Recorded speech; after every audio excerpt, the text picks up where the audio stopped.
Welcome to the webinar hosted by Pike & Associates regarding IRA and retirement account planning after the Secure Act, which was passed by Congress in December of 2019. I'm Suzanne Presley, an attorney with the law firm of Pike & Associates, and thank you for listening to our class today. Now, if you are a law firm client who is not a member of the annual maintenance program, when you hear today's information, you want to consider whether or not the changes to IRA beneficiaries affects your estate plan. And if you're unsure about that, you'll call our office and schedule an appointment. If you are an annual maintenance program member, you will also consider whether or not this information affects your estate plan. We recommend that you meet with your financial advisor, then call our office, and if there are changes needed for your plan for the annual maintenance program members, there are no fees for us to update your estate plan. That's all covered under your membership. For non-annual maintenance program members, when you call to set that appointment, we will discuss the applicable fees. So let's get started with what is the Secure Act. Well, the Secure Act is legislation that was passed the House on December 17th, 2019, and then the Senate 2019 on December 19th, and then it was signed into law by the President on December 20th. It is the Secure Act, and that is referenced for Setting Every Community Up for Retirement Enhancement Act of 2019. Now, this was a big deal that this was passed. It was actually part of a larger spending bill, but it was a big deal for it to pass both House, Senate, and then the president sign it into effect because it made major changes to the way that we deal with retirement accounts. But to understand the changes, we should first look to see what occurred prior to this. Well, prior to the application of the Secure Act, stretching retirement plan distributions was a big deal. When we named a beneficiary of a retirement account, that's an IRA, qualified plan. These are income tax deferred tools, also referred to as qualified accounts. We were able to name beneficiaries so that at the original owner's death, the retirement account, the income tax liability, was able to be stretched along the lifetime of the beneficiary. So if I left my retirement account to someone much younger than I was, then when they were able to claim that at my death, the income tax liability, the income tax that had not been previously paid on those funds, could be stretched based on a uniform table over their life expectancy. And so that still works for some beneficiaries, but it's very different. And so we really consider this a huge change for retirement account planning, which is a big part of what we do with both estate planning and when we consider your financial picture is determining as we get into retirement age, what retirement accounts do we have to rely on and how do those pass to our beneficiaries? Now, prior to the Secure Act, many of us were aware of the key age of 70 and a half. At 70 and a half, an IRA owner began taking what was referred to as required minimum distributions. That age is now 72. And if we're still working, we do not have to begin required minimum distributions at 72, and we can continue contributing to our traditional IRAs. That was not the case prior to the Secure Act.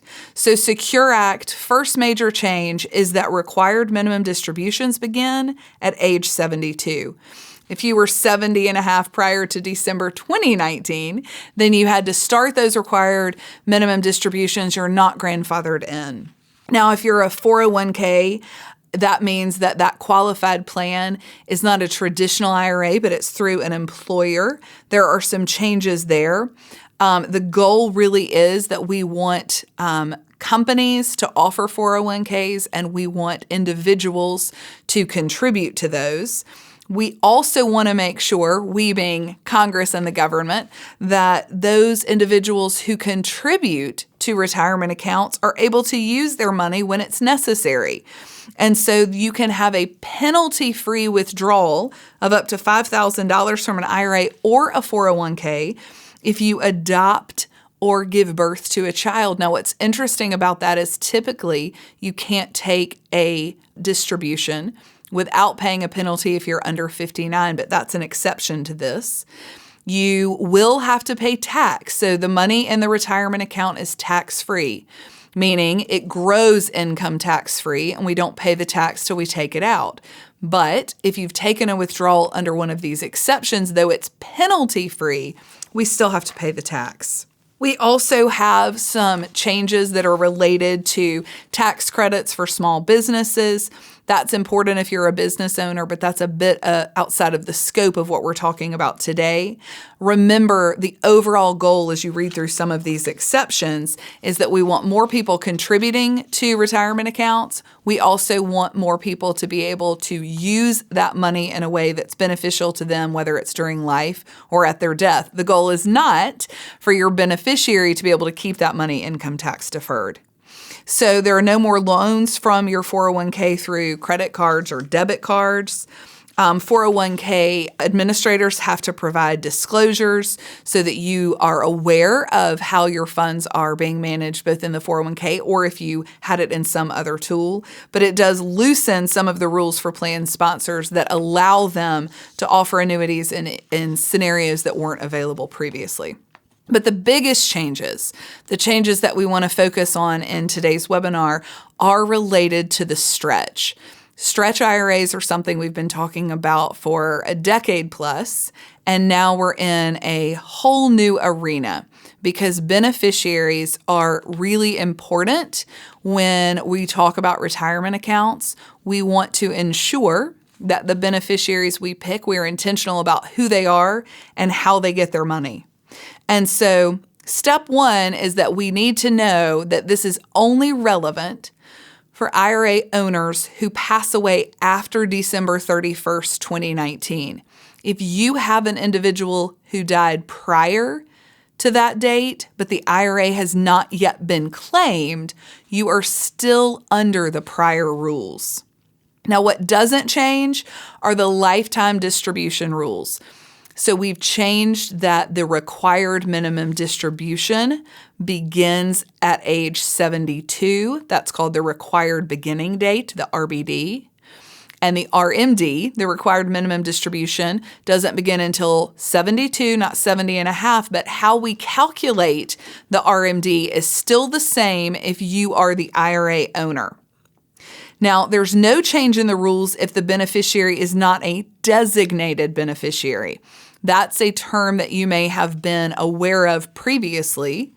It was one of the really important points that we would talk about with beneficiary designations is that if you don't have one and the estate is the default, then the money in the IRA has to be taken out over a 5-year period. That doesn't change. So if you have non-qualifying trusts or the estate or no beneficiary named at all, the rules related to not having a designated beneficiary are still the same. The IRA has to be completely terminated, meaning all funds removed within a 5-year period. Now, the other is that for most designated beneficiaries, we now have 10 years. So prior to the Secure Act, you could stretch the IRA distribution over the lifetime of a designated beneficiary. Now it's a 10-year rule. So the stretch rule that's most relevant for most people is that change. Now, the regulations aren't out yet. We haven't seen this tested. So we don't have all of the answers of whether or not we have to start taking distributions the first year, if they have to be prorated over 10 years. But what we do know is the IRA must be terminated, all of the funds removed prior to the 10 years passing. That means it has to be paid out by December 31st of the 10-year anniversary of the death of the original IRA owner. And there are beneficiaries, we're going to call them eligible designated beneficiaries, who aren't subject to the new 10-year rules. So when Congress passes laws, we like to have new terms to deal with. And a new term is an eligible designated beneficiary. If I have an IRA, I am the owner, I have a 401k, I'm the participant, and I name my spouse as the beneficiary. My spouse has the same options as they've always had. There's no change. My spouse can claim the IRA as an inherited IRA or a spousal rollover. A spousal rollover means that my spouse will take that IRA as if it was their own. And that means that they have their required beginning date at 72 if they are not yet that age. If my spouse is under the age of 59, my spouse may want to do an inherited IRA instead of a spousal rollover, because we know that if I am the original IRA owner, I can't take distributions prior to age 59 without a penalty. But if my spouse is under that age and claims the IRA as an inherited IRA, my spouse can take a distribution from the IRA without penalty prior to the age of 59. So there's no change with that. We point that out simply to say that there are options, so we want to be very intentional when we make a claim, even as a spouse. Now, if I'm the child of the participant, I'm probably under the 10-year rule unless I'm under the age of majority. State law is going to define what under the age of majority is, but for today's purposes, we're going to use the age of 18. So the 10-year rule only applies after the age of majority. If I have a child who's 7, my 7-year-old can be the beneficiary of the IRA.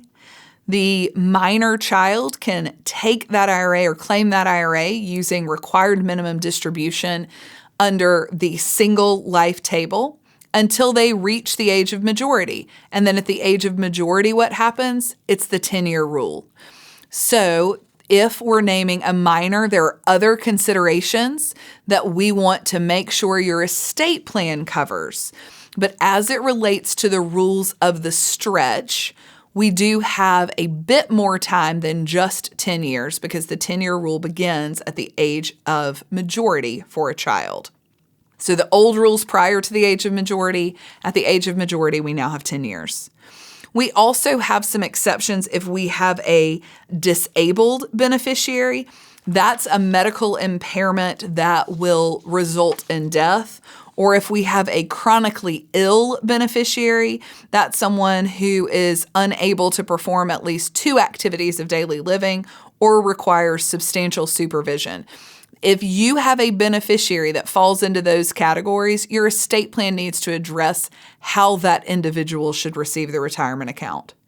Now, if we have a non-spouse individual, it doesn't matter if that individual is or is not related to the IRA owner, that is not more than 10 years younger than the participant. What do we do then? Well, if our original IRA owner is Fred, he's 75 years old, he leaves his IRA to his brother Paul. Paul is 64. That's more than 10 years younger than the participant. We have the 10-year rule. But what if that non-spouse beneficiary is not more than 10 years younger?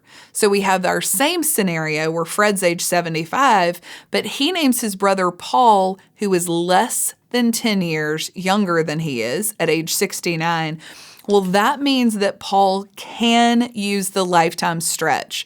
So we have some scenarios where the lifetime stretch still applies. A child of the owner who's not yet the age of majority, a non-spouse individual who is less than 10 years younger than the original IRA owner, or those that fall into some medical examples or medical exceptions to the rule. But for many people, what we want to remember is that the most common beneficiary is going to be either a spouse or a child. And for a non-spouse beneficiary, unless you fall into one of these categories, it is a 10-year rule. When we determine whether a beneficiary is eligible, we look at that beneficiary as of the death of the participant. So if later something happens and we become disabled and we fall into one of those categories, well, we've already started the clock. So what's relevant is the beneficiary status at the time that the participant passes away. So we need to determine what our next steps are. If our spouse is the beneficiary of the IRA, then we don't have significant changes. But if we have a non-spouse beneficiary, we need to understand how this affects our IRA beneficiary designation. That's something that we have to discuss directly with our financial advisor. Whether you have a will or a revocable trust, if the beneficiary is related to the estate plan, then we may also need updates to the estate plan. So step one, we need to determine if your beneficiary is an eligible beneficiary. If the beneficiary is eligible to continue the old rules like a spouse, well, there's likely no change. But if the beneficiary is no longer eligible for that stretch that you thought they were going to receive, if you fall into that category, then we have to determine what changes are needed. Do we need to change your beneficiary designation? Do we need to change your estate plan? Or do we need to change both? We have several scenarios that you might want to think through, that if you've named a spouse and your spouse remarries after you pass away, if you have a spouse but you don't have joint children, well, those are scenarios where we probably already addressed that in your estate plan, but in those two situations, you might want to consider whether or not any changes are needed. But if your spouse is the primary beneficiary of your IRA, and then your beneficiaries after your spouse are joint children and we're leaving the assets outright, well, your estate plan probably in that scenario doesn't need to be changed. However, for some of you listening, your spouse is the beneficiary, but via your estate planning tool. Whether that's a will or a revocable trust, the Secure Act doesn't affect that.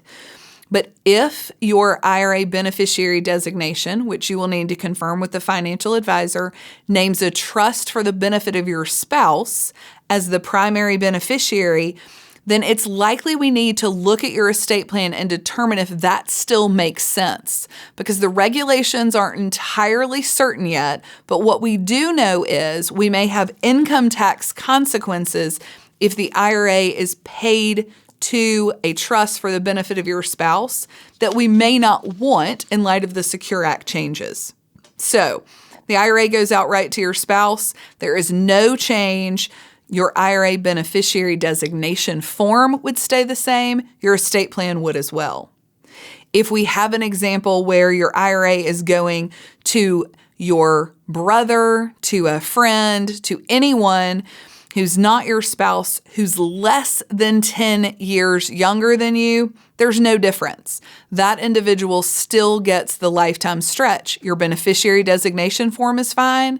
Your estate plan does not need updates.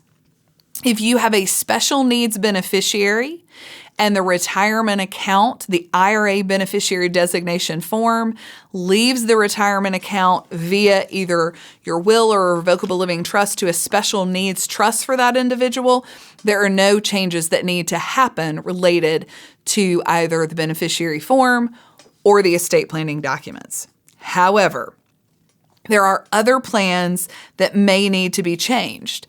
And the may is really important. You may want to amend your estate plan in light of this. You may need to change your beneficiary designation form. To determine that, we recommend for most people that you start with your financial advisor so that you know exactly who the beneficiary is that's listed on the beneficiary designation form, and then determine whether or not we need to make a change. For most individuals, if the designation is an outright individual, you talk with the financial advisor about what claiming that IRA will look like, but it doesn't affect your estate plan. But if the beneficiary designation form reflects that the beneficiary is either the will or the trust, then we may need to update your plan, and we would want to talk through that with you. Some of the things that we need to consider is whether or not, in light of the change of how the IRA is claimed, whether or not we will have any tax tax implications and whether or not your child or other beneficiaries' access to the funds will be different. For example, if you have named your will or trust as the beneficiary of a retirement account for the benefit of your child, Johnny, we'll call him. If Johnny is an adult, but our goal was we want the IRA proceeds to be protected if Johnny has any marital, creditor, asset issues.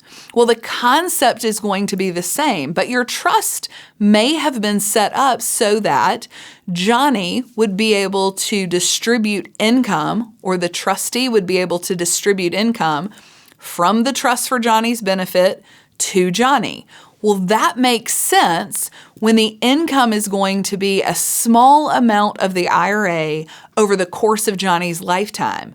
But is that still the case? No.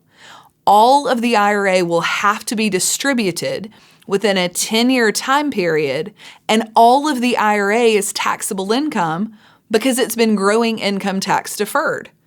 So if we have $1 million IRA that we now have to claim within 10 years, and if the terms of the trust say that all income is paid to Johnny, well, we now, over a 10-year time, have basically given the full net amount of the IRA to Johnny individually. Now Johnny has those funds and it's subject to his life circumstances. We can amend the trust to avoid that scenario if that's important. The flip side is if we have a trust that retains income, because for other reasons that was important, and now we have the IRA being paid to the trust, we may have incurred a greater tax liability. So there are decisions to be made both on access to the net IRA benefits as well as the tax implications, and that's particularly the case if your IRA beneficiary designation form is naming either the will or the trust as the direct beneficiary of that retirement account. Now, there are some strategies that we think clients should consider. You may be an individual who has a traditional retirement account, and converting it to a Roth would be a better scenario because though we would pay the tax now, we may have better planning opportunities for our beneficiaries. And if we're retired, we may be in a lower income tax bracket. So that's important for us to have made an intentional decision on whether or not converting an IRA that's traditional to a Roth is now a strategy that we should implement. If we have the Roth, the tax on the Roth has already been paid, then we would avoid the spike in income tax liability in the 10 years after the death of the IRA owner. We may also want you as the IRA owner to spend your required minimum distributions differently now that we have the knowledge that the net IRA proceeds will be fully distributed within 10 years in most instances of your death. Again, there are exceptions, including if your spouse is the beneficiary. One of those that is particularly appealing to some individuals is using required minimum distribution amounts to fund life insurance policies. The life insurance can pass tax-free to your beneficiaries, and so there may need to be a balance in your portfolio of income tax-free and taxable accounts to beneficiaries. Another strategy that becomes more appealing in light of the Secure Act is using a charitable remainder trust to ensure that charitable bequests are made, but the charitable remainder trust may allow us to have the beneficiary, a life beneficiary that you've appointed, receive income for a term of years. And then when that term of years ends, the charity receives the bulk of the IRA. And because if it is a qualified charity, one that is approved for an income tax-free status, we now have passed the IRA to a beneficiary that benefits from the full IRA without paying the tax liability that an individual beneficiary would be subject to. A charitable remainder trust will be appealing to an IRA owner who wants to name a charity as a beneficiary under the terms of their estate plan and is open to the idea of using qualified funds, IRAs, so that we get a tax advantage as well as furthering your charitable interest. For most clients, this is a two-step process. Step one is to meet with your financial advisor so that you understand who you have named as the beneficiary of your retirement accounts. Once we know who the beneficiaries are, then we can look in your specific case, or the financial advisor can, on whether or not the Secure Act actually affects your beneficiary designation, your beneficiary. If your beneficiaries are affected by the Secure Act, then we recommend that you call the law firm for the law firm to determine whether your beneficiary form needs to be updated and or if your estate planning documents need to be changed. If you are an annual maintenance program member, then the changes to your estate plan as well as that meeting with the firm is at no additional charge to you.